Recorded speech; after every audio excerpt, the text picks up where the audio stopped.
አይዞ በእግዚአብሔር ፍቅር ያለቀሰ ሰው በችግር አያለቅስም።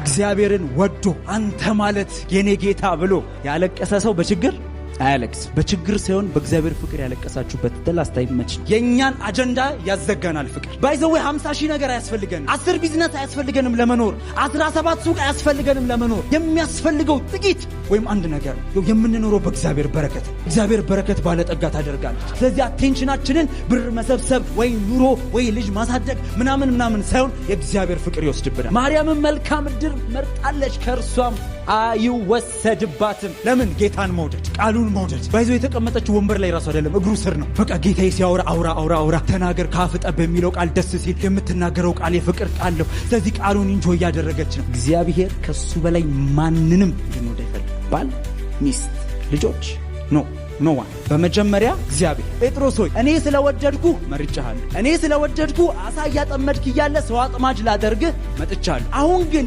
ግልገሎቼን የምታሰማራው ለእኔ የምትኖረው ያልኩህን ነገር መፈጸም የምትችለው ግን እኔ በወደድኩ ብቻ አይደለም። ትወደኛለህ? አሪሹ ምክንያቱም ካልወደድነው እግዚአብሔር የተናገረን ቦታ ላይ እስከ መጨረሻው መሄድ አንችል። ስንወደው እናገለግለዋል፣ ስንወደው እንታዘዘዋል፣ ስንወደው ቅር አይለን፣ ስንወደው በቃ ነገራችንን ዓለማችንን በሙሉ ለእሱ አሳልፈን እንሰጣለን። እግዚአብሔር ይሄን ነው የሚፈልገው፣ እንወደው ዘንድ በሱ ፊት በፍቅር ኪሳራ አይደለም። ፍቅር እግዚአብሔርን መውደድ ኪሳራ አይደለም። ልቤን ለእግዚአብሔር ማፍሰስ ኪሳራ አይደለም። እግዚአብሔር የሚፈልገው ይሄንን። ብዙ የምንፈልጋቸው ነገሮች እግዚአብሔርን ስንወድ ይከተሉናል።